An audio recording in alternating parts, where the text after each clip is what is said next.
그 3절의 말씀을 보니까 주님께서 해받으신 후에 십자가에서 못 박히신 후에 다시 살아나셔서 확실한 많은 증거로 친히 사심을 나타내셨다.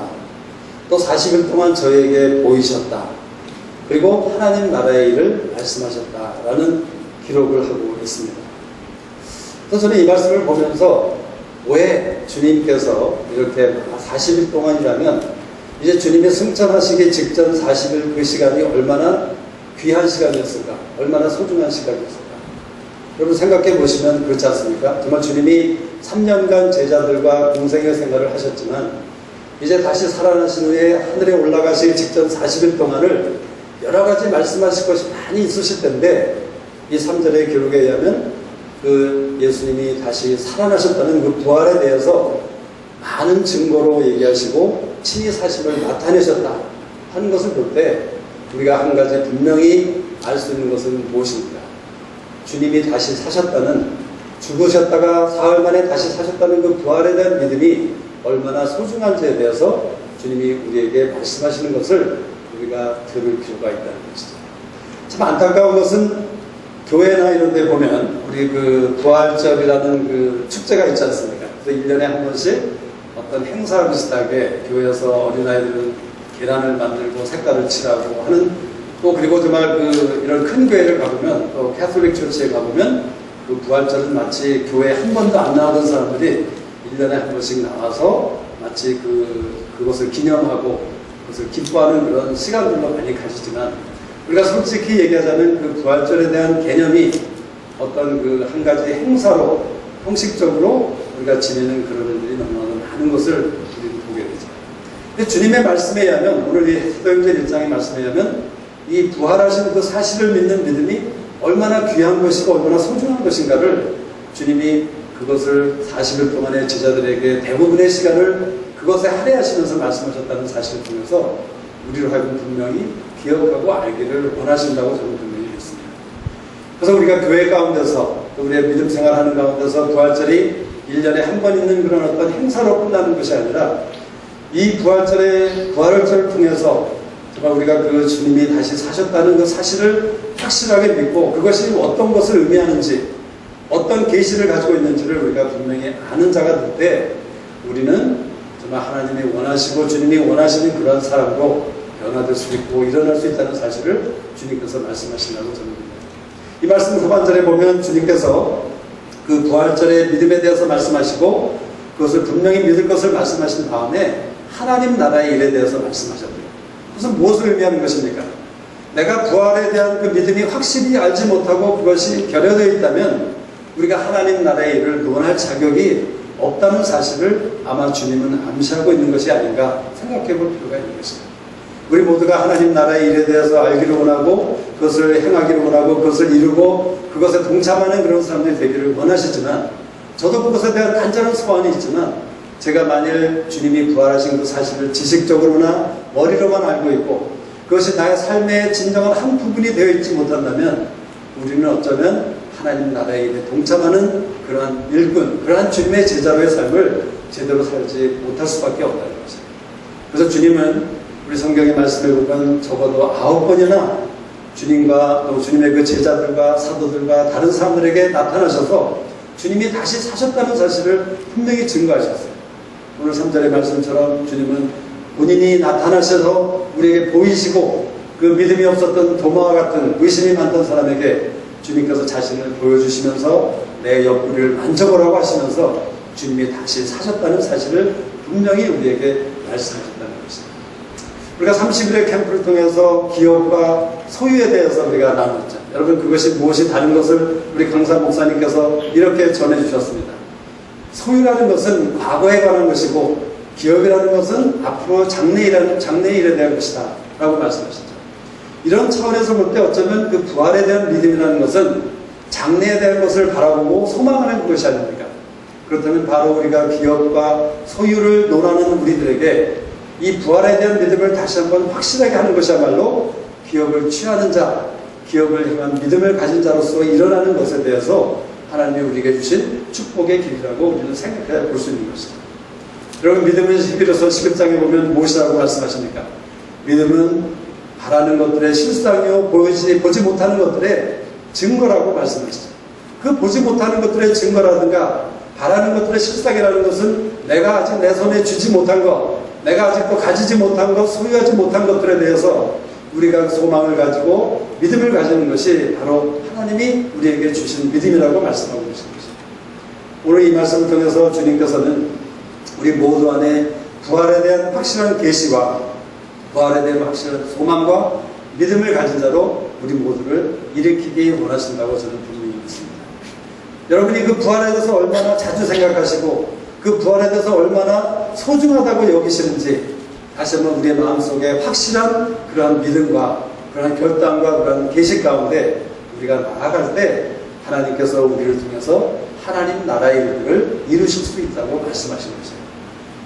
저나 여러분이나 우리 모두가 정말 하나님 나라의 일을 이루시는 그러한 사람이 되기를 원치 않으십니까? 주님께서 그렇게 말씀하셨죠. 제자들에게 말씀하셨습니다. 내가 너희를 떠나가는 것이 너희에게 좋은 일이라고. 그러면서 내가 너희를 떠나갈 때 너희가 내가 했던 그 어떤 일보다도 큰 일을 하게 될 것이라고 주님께서 우리에게 약속하셨어요. 우리가 그 부활의 믿음을 확고히 가질 때 우리는 그 하나님 나라의 일에 동참하게 되면서 하나님이 진정 우리에게 원하시는 그런 어떤 일들, 내가 지금까지 행해보지 못하고 내가 지금까지 이루어지지 못했던 그런 일들을 감당하는 그런 사람들로 우리를 세우신다고 우리를 그렇게 부르고 계신 것입니다. 제가 요사이 손님들을 대하면서 그런 현상을 제가 보게 됩니다.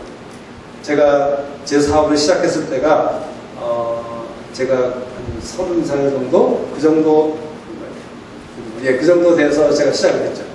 근데 제가 이제 40년, 거의 40년을 하다 보니까 저희 손님들이 저보다도 나이가 좀 많으신 분들이 많다 보니까 제가 요새 듣는 소식은 어떤 분들이 돌아가신다는 소식을 많이 듣고요. 또 어떤 분들은 치매가 걸리는 그런 현상을 제가 보게 됩니다.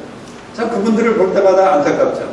그리고 두 부부가 정말 잘 사시다가 한 분이 떠나가면 그 남으신 분은 너무나도 참 제가 볼 때도 너무나도 급속하게 정말 그 쇠퇴해가는 정말 그러한 모습들을 보면서 제 마음 안에 안타까운 모습이 있고 또 저도 그것을 볼 때마다 나도 언젠가는 저런 사람이 되겠구나. 나도 저런 모습이 얼마 남지 않았구나 하는 생각들을 해보게 됩니다. 우리 모두는 사실 언젠가는 우리가 죽을 수밖에 없는 그런 사람들이죠. 여기서 그 누구도 천년 만년을 살 수 있는 사람은 아무도 없습니다.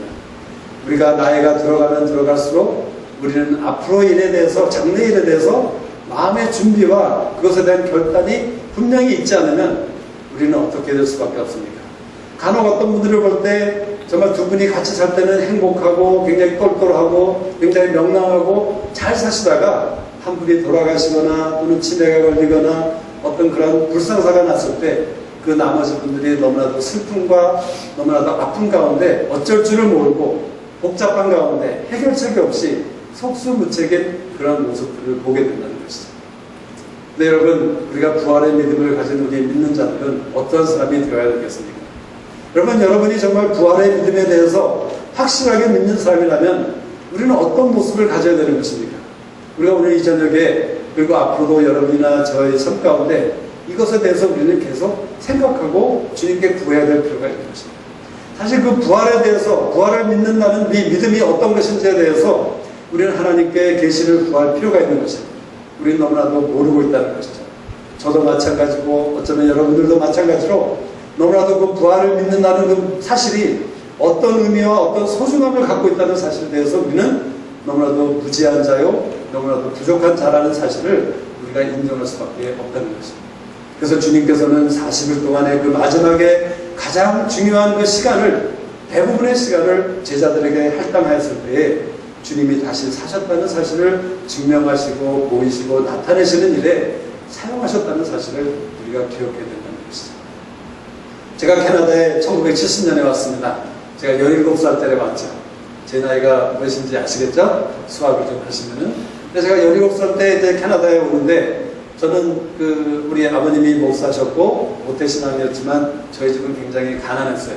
그래서 저희가 이 캐나다에 올 때 그 당시에 오신 분들은 사실 다 가난했죠. 그래서 그분들이 이민을 가려고 했던 목적은 우리가 이민 가서 좀 더 잘 살아보자 하는 그런 목적으로 이민을 왔던 것을 기억합니다.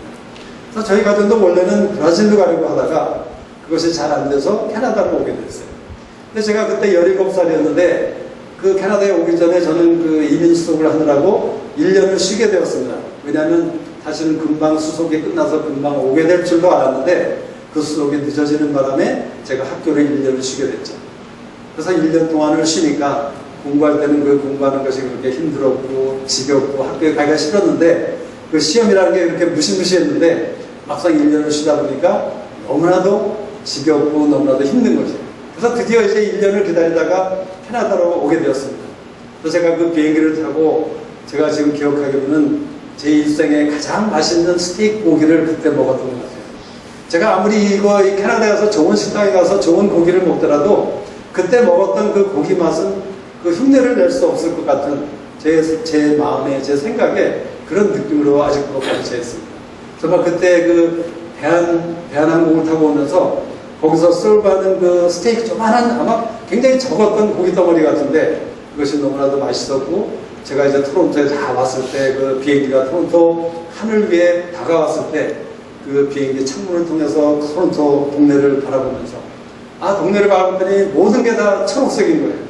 모든 것이 나무와 모든 것이 잔디밭으로 가득 차 있었고 제가 살고 있었던 그 와우 아파트, 와우산 있는 그곳 연희동에 있었던 그 아주 그 황무지, 정말 그 진흙탕이 있는 그러한 곳과는 너무나도 다른 천국과 같은 그런 아름다운 곳이었어요.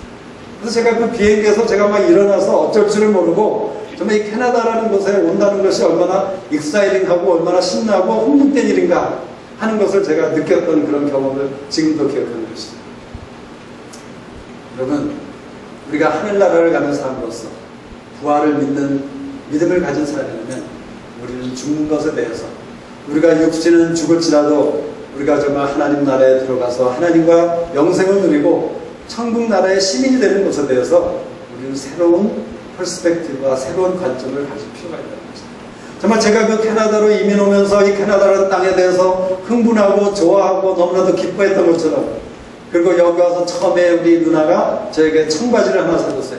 근데 청바지가 지금 생각해보니까 너무나도 웃기는 청바지였는데 그 청바지를 입고서 너무나도 좋아하고 너무나도 기뻐했던 저의 모습 생각해보는 것이죠. 근데 우리가 천국에 가는 사람이라면 우리는 그런 기대와 흥분된 가운데 갈 수 있는 사람이어야 된다는 것이에요. 근데 우리가 그런 흥분됨과 그런 기대와 소망이 없는 것, 정말 바라는 것들과 보지 못하는 것들에 대해서 정말 실상과 소망을 가지지 못하는 이유는 우리가 주님이 그렇게 안타깝게도 제자들에게 증명하고 싶었던 내가 다시 살아난 부활하신 하나님의 아들인 독생자 예수 그리스도라는 사실에 대해서 우리는 그것이 어떤 의미와 어떤 중요성을 가지고 있는지를 제대로 알고 있지 못하기 때문에 그러한 흥분됨과 기대와 소망을 가지지 못하고 있다는 것입니다. 여러분, 그러한 소망을 가지시기를 원하십니까? 여러분, 그러한 기대를 가지기 원하십니까? 그래서 정말 여러분이 하루하루 나이가 들어가면서 점점 어쩌면 사망할 날짜와 가까이 가고 있을 때에 그것에 대해서 절망적이고 마치 무슨 할 수 없이 끌려가는 그런 도살장에 끌려가는 그런 사람의 모습으로 가는 것이 아니라 내가 가까우면 가까울수록 그것에 대해서 더욱더 기대와 더욱더 흥분된 가운데 갈 수 있는 그런 믿음의 사람들이 되기를 원하신다는 것입니다. 우리가 그러한 믿음과 그러한 소망을 가지지 못하는 이유가 무엇입니까? 그것은 주님께서 부활에 대한 그 믿음을 가지고 그것을 분명히 알기를 원하시는데 우리는 소유나 또는 믿음의 것들이 아닌 다른 것들에 대해서 우리는 너무나도 주의를 가지고 있다는 것이에요. 사실 그렇지 않습니까? 우리가 세상에 대해서 세상이 주는 어떤 즐거움이나 세상에 있는 많은 어떤 것들에 대해서 우리는 너무나 지대한 관심을 가지고 있고 그것이 나의 삶의 목적인 것처럼 우리는 매일매일을 땀을 흘리면서 뛰고 있다는 것입니다. 여러분, 장막장의 삶은 무엇입니까? 장막장이라는 것은 우리가 실생활에서, 우리의 직장에서, 사업터에서, 또는 우리의 가정에서 공부를 하면서 하나님을 섬기고 하나님을 증거하는 삶이 장막장의 삶이라는 것이에요. 그렇다면 우리의 직장이나 우리의 학업터나 우리의 그 사업터나 우리의 가정이라는 것은 하나님을 섬기는 데 있는 그런 도구일 뿐이지 그것이 절대로 우리의 삶의 목적이 되어서는 안 된다는 것이에요. 우리가 그러한 하나님 나라에 대한 기대와 흥분됨이 부족한 이유는 아마도 most likely 우리의 그 어텐션과 우리의 모든 초점이 그 잘못된 것의 목적과 소망을 두고 있기 때문에 우리의 삶이 그렇게 되고 있는지 되고 있지는 않은지 우리는 생각해 볼 필요가 있다는 것입니다. 우리가 정말 하나님의 나라에 대해서 우리가 관심을 가진다면 우리가 하나님 나라에 가는 것에 대해서 정말 기대와 흥분된 가운데 우리는 갈 수 있는 그런 삶이 될 수 있어야 되고 되어야 된다고 말씀하시는 것이에요. 근데 우리는 많은 사람들이 교회 안에서도 믿는 사람들이 돈이 삶의 목적이 되고 있다는 것이죠. 여러분, 하나님의 원칙은 무엇입니까? 하나님 나라의 돈에 대한 원칙은 무엇입니까? 주는 것이에요. 우리가 올바른 하나님과 올바른 사람들에게 내가 가진 것을 줄 수 있는 올바른 헌금과 올바른 물질을 드리는 그런 것이 성경의 하늘나라의 원칙이라는 것이에요. 근데 우리 모두는 너무나도 받기는 원하지만 주는 것에 대해서는 너무나도 인색하고 너무나도 우리는 신경을 마음을 쓰지 못하는 것이 우리의 모습이라는 것이죠. 그리고 우리가 주는 것에 대해서 내가 가진 것이 많아서 주는 것이 아니라 내가 가진 것이 얼마일지라도 아무리 적더라도 내 생활에 필요한 것이 많이 있을지라도 하나님이 주라고 하면 우리가 주는 것을 통해서 하나님께서 우리 모두를 축복하시고 그리고 하나님의 원칙처럼 배가 하는 그런 원칙 30배, 60배, 100배의 열매를 맺는 그런 일들을 맺으시기를 원하시는 것이 하나님의 뜻이라는 것이죠. 근데 우리는 돈이나 어떤 물질이나 명성이나 이런 것들이 우리의 삶의 목적이 되어 있기 때문에 우리는 진정 하나님이 원하시는 마음과 하나님이 우리에게 가지기를 원하시는 그런 소망을 가지지 못하는 사람으로 우리는 살고 있다는 것입니다. 그래서 그런 면에 대해서 우리 모두는 하나님 앞에 회개할 필요가 있는 것입니다. 여러분, 나의 삶 가운데 나의 삶의 목적이 무엇인가? 여러분의 삶의 목적은 무엇입니까? 직장에서 높은 사람이 되는 것, 우리 자녀가 결혼을 잘하는 것, 내가 돈을 많이 버는 것, 그런 것들은 다 하나님이 주신 길, 도구뿐이라는 것입니다. 그것이 우리의 삶의 목적이 또는 우리의 엔드가 되어서는 절대로 안 된다는 것이에요. 그래서 우리 저 뒤에 앉아있는 젊은 두 형제님에게 제가 격려드리고 도전을 드리고 싶습니다. 우리 두 형제님이 공부하고 또 앞으로 이곳에서 직장을 가지고 사업을 하고 결혼을 할지라도 그것이 절대로 두 형제님의 삶의 목적이 되어서는 안 된다는 것이에요. 그것은 오로지 하나님 나라의 일을 하는 데 있어서의 도움가 되는 그러한 일들이 되기를 마음속에 작정하고 기도하는 사람들이 되어야 되는 것입니다. 우리가 아무리 하나님의 일을 하고 섬기는 일을 할지라도 우리의 삶의 원칙 가운데 이런 분명한 목적을 정하지 못하면 우리는 너무나도 쉽게 세상적인 것과 사단의 거짓말에 속아 넘어가서 그러한 사람이 될 수밖에 없는 것을 우리는 워치해야 된다는 것입니다. 주님께서 하나님 나라의 일에 대해서 말씀하셨습니다. 하나님 나라의 일이 무엇입니까? 우리 말씀해 보니까 사도행전 1장 8절에 나온 것처럼 오직 성령이 너희에게 임하시면 너희가 권능을 받아 예루살렘과 유다와 사마리아와 땅끝까지 이르러 나의 증인이 되리라 하신 그것이 하나님 주님께서 말씀하시고자 했던 하나님 나라의 일이라는 것이에요. 물론 하나님 나라의 일이라는 것은 여러 가지 많은 것으로 설명할 수 있지만 주님께서 이 제자들에게 주님의 제자된 사람들에게 얘기하시고자 하신 그 골자는 하나님 나라의 골자라는 것은 바로 우리 모두가 증인으로 일어나는 것이 하나님 나라의 일이라고 주님께서 말씀하신 것이라는 것입니다. 여러분, 증인이라는 것은 누구십니까? 증인은 보고 들은 사람이죠. 본 것을 얘기하는 사람이고 들은 것을 얘기하는 것이에요. 무엇을 들은 사람입니까? 주님의 말씀을 들은 사람이라는 것이에요. 여러분이나 제가 정말 주님의 증인으로 삶을 살기를 원한다면 우리가 하나님의 말씀 앞에서 그 주님의 말씀을 매일매일 정기적으로 듣고 그 말씀을 증언하는 그러한 사람이 되어야 될 것을 말씀드리고 있습니다. 여러분이 하나님의 말씀 앞에 나가지 못하고 있다면 아무리 여러분이 교회나 사역지나 선교단체에서 이런 일 저런 일 많은 일을 하고 있을지라도 그것은 절대로 증인의 자격이 되기가 힘들다는 것이에요. 진정한 주님의 증인이 되기 위해서는 듣는 사람이 되어야 되는 것이에요. 하나님의 말씀을 듣는 사람이 되어야 되는 것이에요. 그리고 또 보는 사람이 되어야 된다고 합니다. 여러분 어떻게 봅니까? 가서 우리 31번째 캠프의 주제가 뭐였죠? 고였습니다. 우리가 가서 보는 것이에요.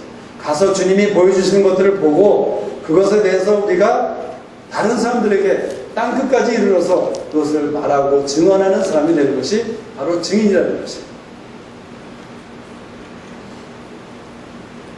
근데 여기서 땅끝까지 가라고 말씀하셨을 때 제가 생각해 봤습니다. 땅끝이 무엇인가? 땅끝이 무엇인가? 이 땅끝이라는 것을 생각하면 마치 아주 어렵고 험하고 외진 그런 어떤 저 먼 곳, 정말 어려운 곳, 뭐 아마존 정글에 그 식인종들이 사는 그런 곳, 뭐 이런 곳에 가야만 땅끝까지 가야 될 것 같아요. 근데 제가 이것에 대해서 계속 하나님 앞에 나가서 여쭤보았을 때 하나님께서 주신 이해는 이런 것이었어요. 저나 여러분이 어떤 시점에서 어떤 상황 가운데 갈 수 있는 그곳이 바로 땅끝이라는 것입니다. 여러분 이 말씀을 보면 예루살렘과 유다와 사마리아와 땅끝까지 점점 거리가 멀어지는 것을 보여주고 있지 않습니까? 하나님께서는 우리가 오늘은 어쩌면 저에게 이곳으로 가라고 하실 것입니다. 그리고 다시 제가 이곳에서 돌아와서 다음번에는 저곳으로 가게 하실 수 있는 것입니다. 그리고 다음번에는 더 먼 저곳으로 가게 할 수 있는 것입니다.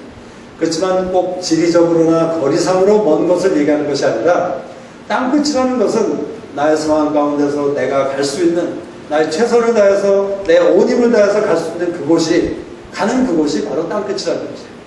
여러분 땅끝이라는 의미는 아까도 말씀 나눴지만 어려운 곳이고 외지인 곳이고 힘든 곳이고 그런 것입니다. 근데 여러분이 전도여행을 간다고 생각해 보세요. 제가 하와이 그 DTS를 갔을 때 그곳을 갈 때에 얼마나 힘들었는지 몰라요. 얼마나 많은 대가를 지불했는지 몰라요. 제가 가기 전까지는 이거는 임파서블하다. 나는 절대로 내 상황에서 이곳을 떠날 수가 없다. 내 직업을 5개월이나 가는 것 말도 안 된다 하는 생각을 하면서 갔던 곳이 바로 하와이였어요. 그곳이 저에게 땅끝이 되는 것입니다. 저나 여러분이 어느 곳을 가든지 간에 그것은 절대로 쉬운 것이 아닙니다. 그것은 굉장히 어려움이 있고 엄청난 대가를 지불해야만 갈 수 있는 것이 바로 그 전도지라는 것입니다. 그래서 이번에 저희들이 도미니칸 리퍼블릭을 결정하는 데 있어서도 저에게는 말씀드렸듯이 여러 군데에 여러 나라가 저에게 제안이 들어왔었어요. 큐바라는 나라도 제안이 들어왔습니다. 캄보디아에 우연히 어떤 선교사님이 또 왔었어요.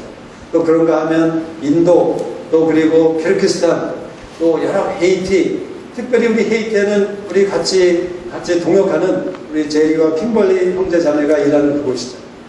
제 마음 안에 제가 그 도미니칸 리퍼블릭을 결정한 후에 제 안에 조금 의문이 있었어요. 왜 하나님께서 이 도미니칸 리퍼블릭이라는 나라를 결정하게 하셨을까? 이왕지사면 제가 잘 알고 우리와 친근한 그 형제자매가 있는 헤이티나 또는 키르기스탄을 가게 하지 않으시고 왜 이곳을 결정하게 하셨을까? 제 나름대로 인간적으로 합리화시키려는 그런 생각들도 있었습니다. 그래서 사실은 바로 며칠 전에 2, 3일인가요? 2, 3일 전에 하나님께서 저에게 그것에 대한 평안을 주셨어요. 제가 그것에 대해서 기도하고 있었습니다. 하나님 정말 또 여러 가지 말들이 자꾸 있는 것을 통해서 좀 마음에 어려움이 있었어요. 근데 왜 하나님 이곳을 결정하게 하셨나요? 라고 그것을 묻고 있었던 그런 상황 가운데 우리 사무실에서 2, 3일 전에 우리 현수 자매가 롱디스턴스 콜이 왔다는 거예요. 도미니칸 리퍼블릭에서 어떤 자매가 전화가 갑자기 난데없이 온 것이에요. 그래서 그 자매는 바로 도미니칸 리퍼블릭에 있는 YM 베이스의 한 스태프였어요. 그 아메리칸 자매였습니다. 미국 자매였어요. 근데 이 자매가 저에게 전화를 한 것이 저희 그 인터넷에 저희 그 웹사이트를 보고서 전화를 해가지고 질문을 하는 것이었어요. 사실은 자기 남동생이 캐나다에 입국을 하려다가 이민국에서 걸려서 지금 그 구치소에 갇혀 있는데 자기를 좀 도와달라는 거예요. 그래서 제가 도와줄 수 있는 그런 여러 가지 인포메이션과 어떤 변호사에게 연결을 해 주었습니다. 그러면서 저에게 들었던 생각이, 너 도미니칸 리퍼블릭이라면, 너 혹시 우리가 이번 여름에 도미니칸 리퍼블릭을 가게 되었는데, 내가 좀 도와줄 수 있느냐? 그랬더니 어디로 가느냐? 그래서 우리는 푸에르토 플라타라는 곳을 간다 했더니 자기는 거기서 많이 떨어진 곳에 있대요. 그렇지만 저희가 가는 그곳에 있는 다른 YM 베이스의 어떤 자매 부부를 잘 아는데, 친구인데 그 사람을 소개해 주겠다. 그래서 저희가 오늘 우리 현수 자매랑 제가 같이 그 화상 채팅을 하면서 그 도미니칸 리퍼블릭 그 YM 베이스와 연결이 되었습니다. 그래서 제가 그것을 보면서 하나님, 저는 그 도미니칸 리퍼블릭에 아무도 아는 사람이 없었고 사실은 우리가 가서 어떤 사역을 해야 될지에 대해서 제 나름대로 이것저것을 생각하고 있었는데 하나님께서 정말 우리는 우연이고 우리는 행여나야지만 이것은 하나님의 온전하신 계획 가운데 하나님께서 그 인도하신다는 그런 평안의 마음을 저에게 허락하셨습니다. 그래서 저는 분명히 믿습니다. 우리가 이번에 가는 그 도미니칸 리퍼블릭은 저희 팀에게는 적어도 그것이 땅끝이라는 것이죠. 그래서 주님께서는 그 땅끝에 가서 주님의 증인이 되기를 우리에게 원하시는 것이에요. 그런데 여러분, 우리 가는 우리 팀원들 지금 현재까지 16분이 합장하셨습니다. 18살 난, 18인지 19살 난 아주 어린 자매를 포함해서 지금 16명이 가게 되어 있는데, 저희가 계획하는 것은 적어도 20명 정도를 계획하고 있고, 특별히 그 찬양 인도자를 지금 기도하고 있습니다. 뭐 찬양 인도자가 없으면 저라도 찬양 인도 해야 되겠죠. 그런데 하여튼 하나님께서 그 찬양 인도자를 분명히 보내주실 것을 믿고 기대하는 그런 믿음이 있는 것이죠. 근데 사실 저희들을 생각해 보면, 그리고 주님이 말씀하셨던 증인이 되라고 말씀하셨던 그 제자들 어떤 사람이었는지 기억하시죠? 그 사람들 가운데는 그 11제자가 있었고, 그 제자들 어떤 사람이었습니까? 어부였었고요. 특별히 마지막 때에는 베드로 같은 사람은 3번이나 주님을 부인하고 그랬던 사람, 또 주님을 다 저버리고 도망쳤던, 정말 어떻게 생각하면 말도 안 되는 그런 잡동문제 같은 그런 제가 죄송합니다. 그런 사람들, 아주 자격이 없는 그런 사람들과 같은 그런 제자들에게 주님께서 증인이 되라고 말씀하셨다는 거죠. 또 특별히 주님께서 40일 동안 하나님 나라의 일을 말씀하셨는데, 그 제자들이 주님께 뭐라고 여쭤보죠? 주님께서 이스라엘 나라를 회복하심이 바로 이때니까. 아니, 주님께서 40일 동안 그렇게 열심히 하나님 나라의 일을 가르치시고, 그렇게 열심히 반복하시고 되풀이하시고 그들에게 상기시키려고 노력을 하셨는데, 질문이라고 한다는 것이 고작해야 예루살렘, 이스라엘 나라를 회복하는 것에 대해서 그들이 질문했다는 거죠. 얼마나 말도 안 되는 그런 질문입니까? 얼마나 이기적인 질문이었습니까? 얼마나 세상의 것에 대해서 관심만을 갖고 있는, 하나님 나라에 대해서는 전혀 관심이 없는 그러한 질문이었습니까? 바로 그런 사람들에게 주님이 제자가 되고 증인이 되라고 말씀하셨다는 거죠. 부탁하셨다는 거죠. 근데 주님께서는 그런 사람이나 우리와 같은 연약하고 자격이 없는 사람들이 어떻게 증인이 될 수 있다고 우리에게 말씀하신 것입니다. 오직 성령이 너에게 임하시면 여기에 열쇠가 있는 것이죠. 성령이 우리에게 임하시면 우리는 아무리 자격이 없고 부족하고 한심하고 정말 연약한 자들이지만, 상황에 의해서 우리는 너무나도 쉽게 포기할 수 있고 주님을 배반할 수밖에 없는 그런 사람들이지만, 성령이 임하시면 저나 여러분이나 주님의 제자들이나 그들은 엄청난 주님의 증인이 될 수 있는 것을 우리에게 약속하고 계신 것입니다. 사도행전 4장에 보면 베드로와 요한이 주님의 부활을 증거하다가 사두개인들과 제사장들 무리들에게 잡힙니다. 그래서 근데 그들이 그 두 사람을 끌어다 놓고 막 협박을 하고 위협을 하는 것이죠. 절대로 이 주님에 대한, 부활에 대한 도를 가르치지 말라, 전파하지 말라고 협박하고 야단입니다. 그런데 그 제사장들과 사두개인들이 보았을 때, 이 두 사람이야말로 예전에 우리가 알다시피 이 사람들은 참 무식한 사람들이었는데 어떻게 이렇게 담대하게 얘기를 하느냐. 그리고 가만 보니까 옆에 그 안진뱅이, 나면서부터 안진뱅이가 됐던 40세에 났던 그 형제가 그 나와서 지금 뛰고 있는 그런 증거를 보면서 그들이 감히 힐난할 말이 없음을 알았다라는 말씀을 사도행전 4장에 기록하고 있는 것입니다. 여러분, 그 무식하고 자격이 없는 그런 사람들이 오순절 날에 성령이 임하였을 때 그들이 권능을 받아서 어떤 사람이 되었습니까? 그 바리새인들, 정말 그 지식이 많고 말을 잘하고 당해낼 수 없는 그런 사람들이 꼼짝 못하도록 하나님의 말씀을 그들의 입술을 통해서 선포케 하심으로 그들이 꼼짝 못하고 비판할 수 없는 그런 사람으로 그들을 주님께서 변화시켰다는 사실을 기록하고 있다는 것이죠. 베드로가 얼마나 능력 있는 그런 설교자가 되었습니까? 성령이 임하였을 때 우리 모두는 그 어떤 시험과 어떤 고난과 어떤 어려움도 극복할 수 있는 그러한 사람이 될 수 있는 것을 이미 성경에서 많은 사람들의 얘기를 통해서 우리에게 증명해 주신 것이죠. 저나 여러분이 어떻게 우리가 당하는 그런 고난 가운데, 여러분이 지금 현재 겪고 있는 어떤 고난과 어려움과 상처와 아픔들이 있지 않습니까? 제가 제 자신을 생각해 봤을 때 제가 어떻게 그러한 고난을 겪을 수 있었고 감당할 수 있었을까?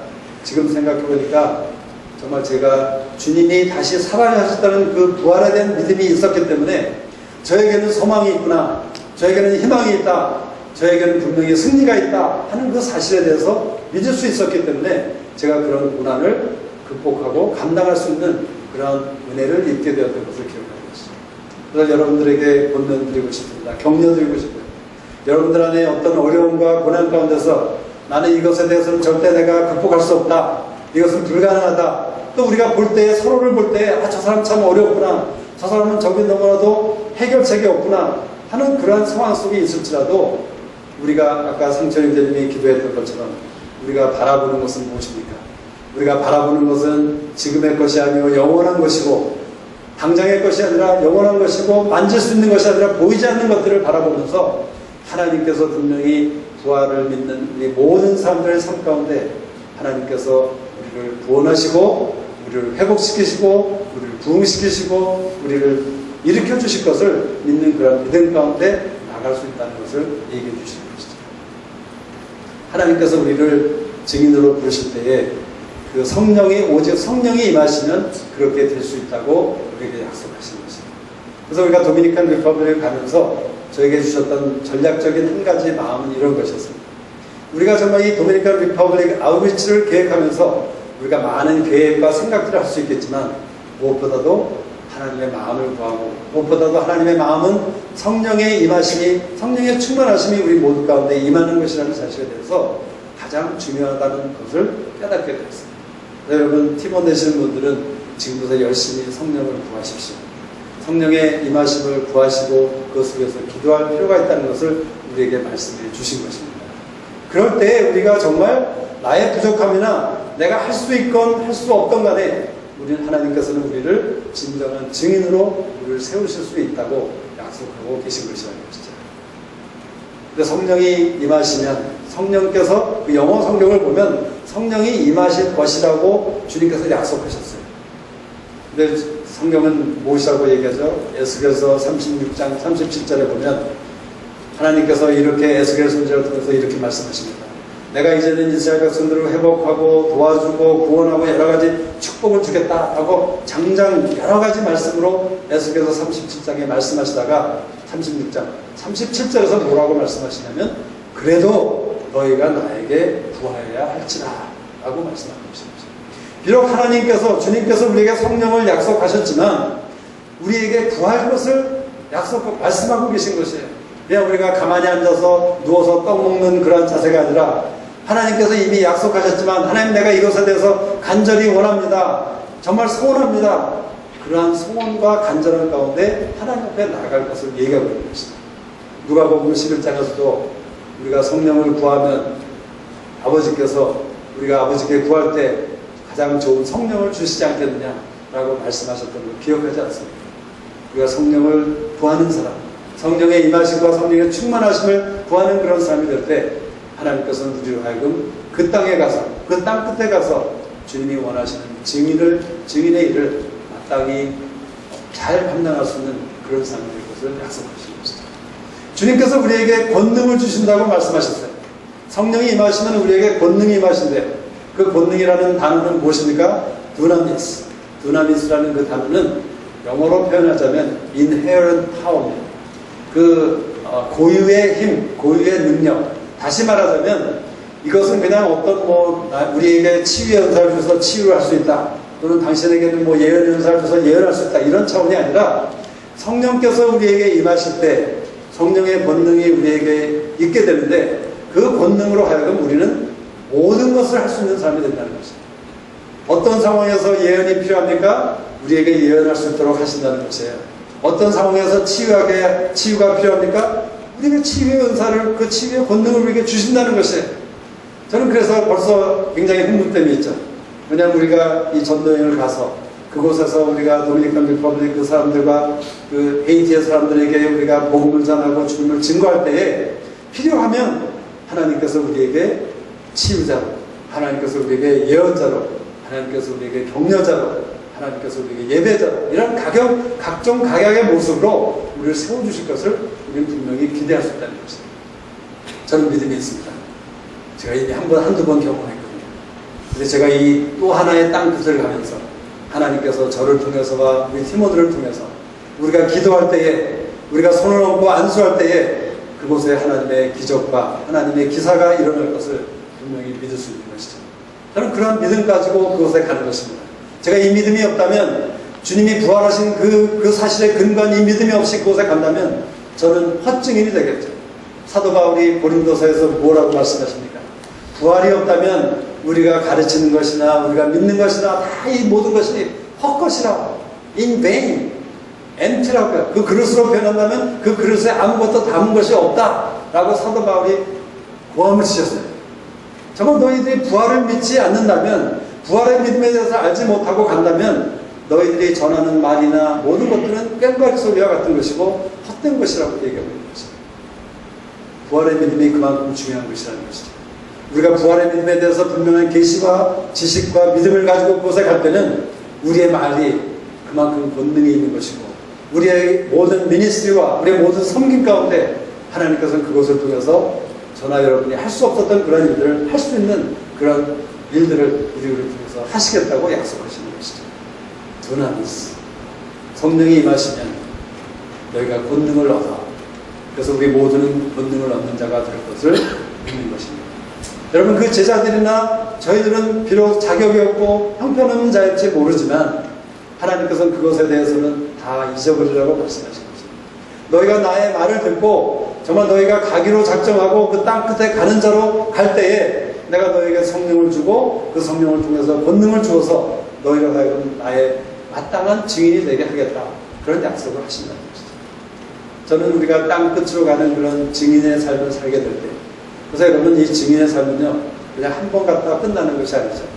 한 번 가면 다음번에 또 가야 되는 것이고 갈 수 있는 것입니다. 또 세 번째로 갈 수 있는 것이에요. 그것이 어떤 곳이 되든 어떤 땅이든 간에 우리는 그곳에 가면 갈수록 하나님께서 어떻게 하십니까?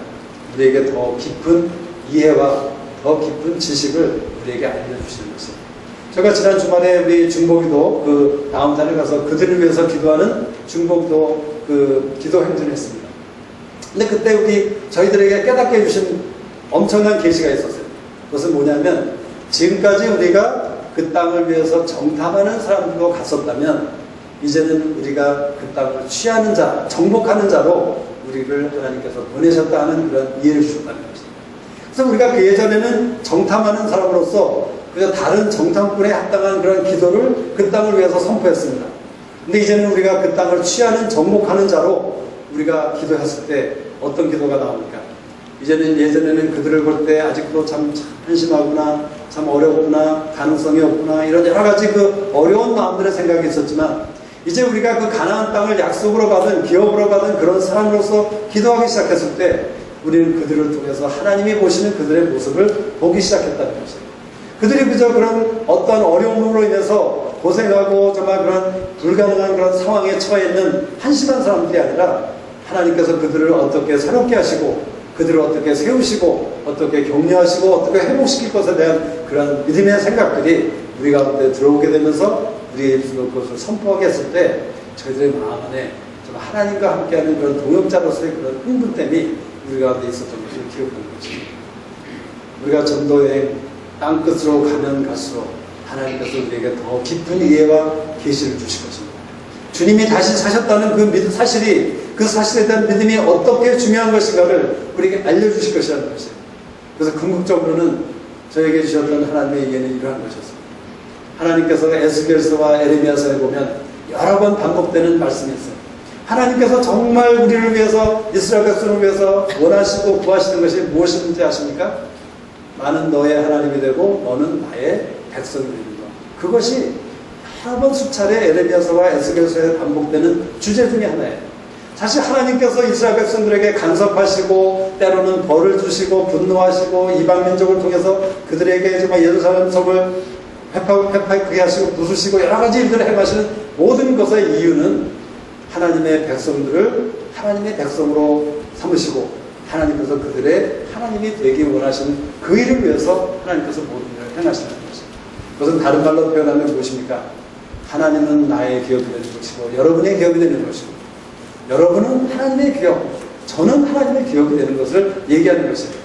내가 하나님의 기업이 되고 하나님이 나의 기업이 되는 것, 신명기서에서 분명히 하나님께서 그렇게 말씀하십니다. 이스라엘은 나의 기업이다. 나의 백성은 나의 기업이다. 라고 말씀하시면서 야곱아 너는 나의 기업이다. 이렇게 말씀하셨어요. 야곱이든 저나 여러분 우리 모두는 하나님께서 하나님의 기업이래요.